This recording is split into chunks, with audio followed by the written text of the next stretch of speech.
Hi, you're watching the Power Hour. Today we have a very important topic to discuss, which is restoring your health. As we know, maintaining good health is crucial for a happy and fulfilling life. My next guest today is here to tell us how we can take our health from good to better.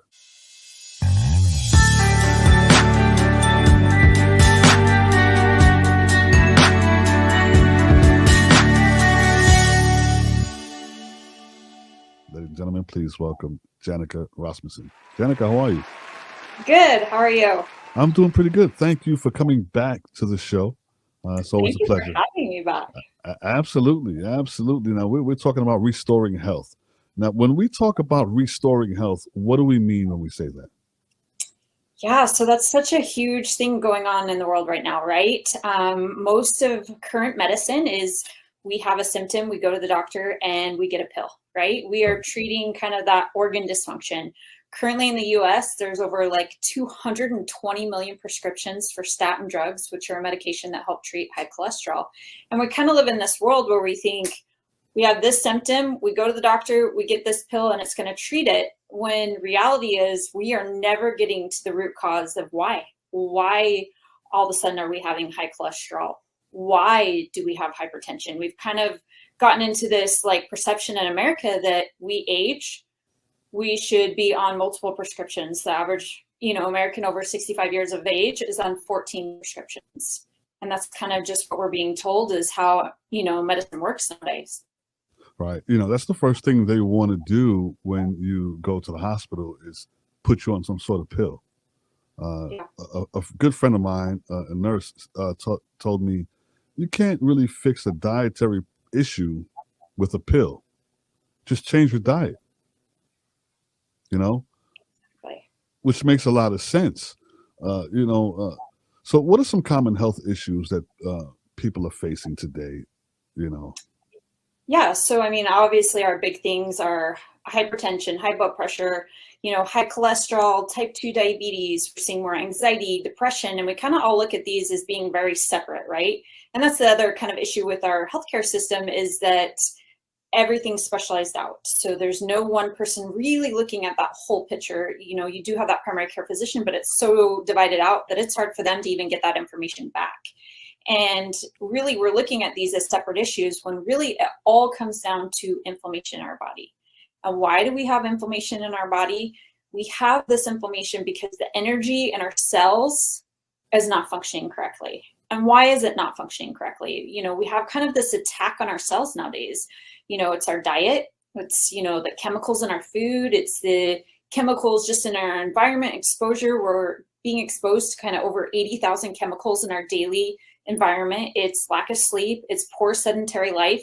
And we kind of look at this combination of things, and they aren't, each and of themselves a big thing, but when you combine it, it's just attack on our cells, and our cells are not functioning at that optimal level. And so why do we see hypertension? Because we have dysfunction or inflammation in the lining of our, cells, our blood vessels. And so that's where we're getting hypertension, where, we are seeing type 2 diabetes. That's an attack on our pancreas. It just can't manage, the level of sugars we are eating nowadays, which has gone up significantly. Where do we see, all this like depression? Again, that's just a lot of inflammation in that gut brain barrier access where we are seeing increase of that, and we just think, oh, well, we're going to get this pill and it's going to fix it, but that's not coming back to the root cause of where this inflammation is occurring, whether it's our brain, our gut, all of it is coming back to inflammation. right. A lot of it stems from sugary foods, high sugar intake, right? We're 3,000% increase in fructose, which is, that high fructose corn syrup that we see in every soda, every, processed food. Even just like you try and use a salad dressing or ketchup, or all of it Mhm. kind of has that high fructose corn syrup. To like break it all down to even find where is that food that does not have Yeah, those things in it. right. It's hard to find. Yeah. It's hard to find. Now, I was weighing up there about maybe 230, 240. I stopped sugars and I immediately dropped down to 218. See? So And this is the power you have, right? These are yeah, you made choices in your lifestyle It wasn't about taking another pill. It was about recognizing I'm doing things in my lifestyle and I have that power. And I think that's where we kind of need to go back to this, like, feeling of like, it's out of my hands. It's just my genetics. I am who I am. When, yes, we have some of those genetic pulls when they are turned on and genes are turned on, we respond to stressors, but it doesn't mean just because your parents had it, you're going to have it. You have that control to make changes. And I think we need to take back that empowerment of saying, I am in charge. I can make changes and I can improve my health today. There's no, it's not looking for other people to do that for you. You 100% have the power to change your health today. Absolutely. Absolutely. Now, when you talk about diabetes, hypertension, is this stuff reversible? Can this be reversed? It can.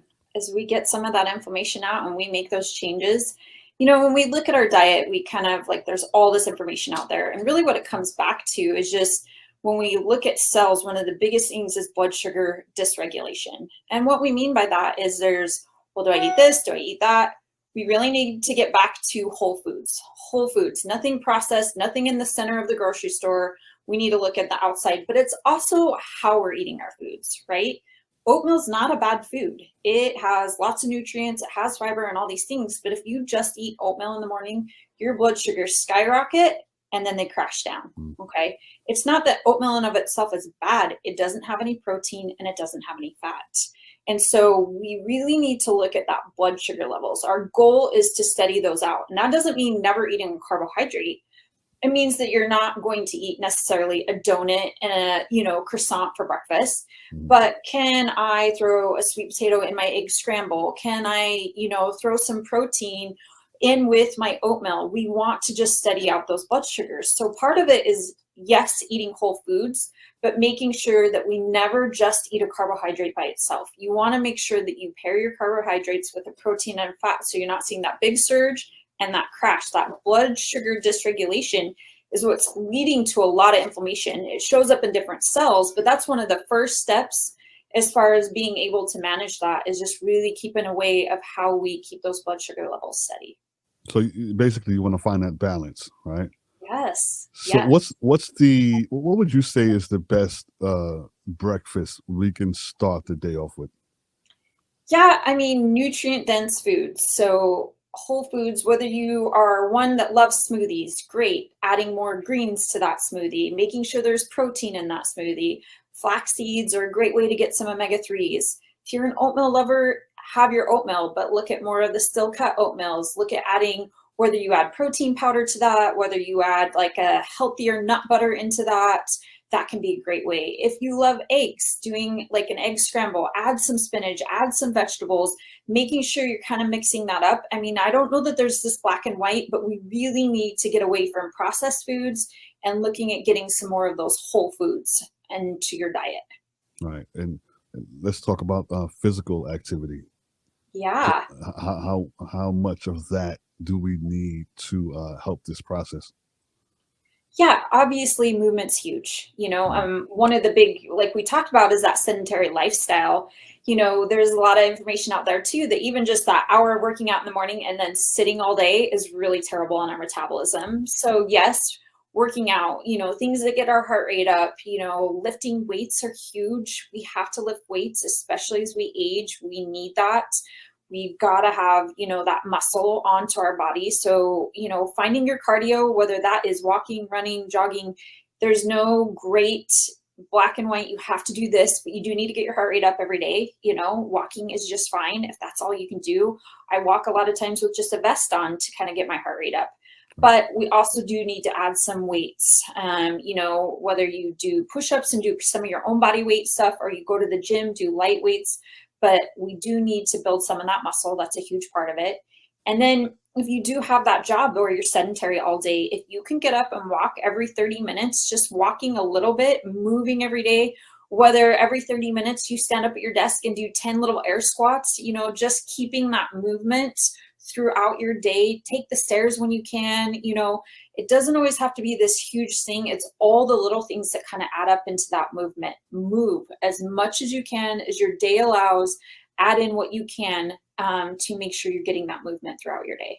Right. Yeah, I want to throw in definitely hydrate.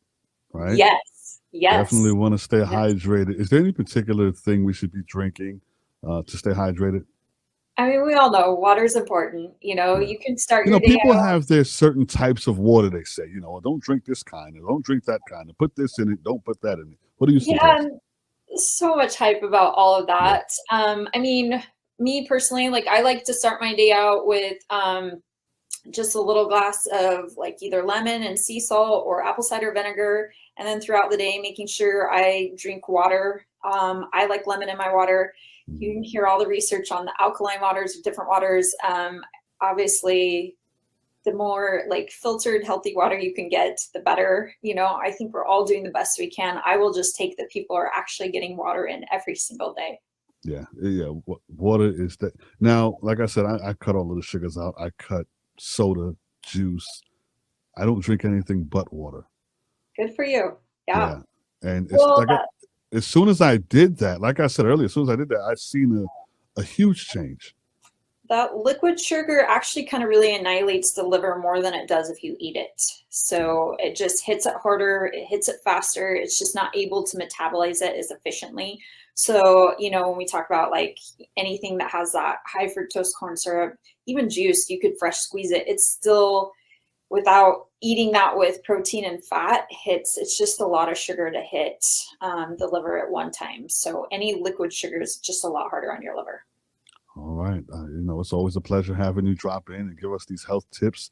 Any bullet points you want to leave us with for someone just tuning in? We're talking about, we're just giving you health tips here. Any bullet points you want to leave us with? About 3 or 4 of them. Eat whole foods, move every second you can, drink lots of water. There you go. Thank you so much for joining me today on the Power Hour. We must do it again. It's always a pleasure having you on the show. Okay. Thank you so much for having me. Absolutely.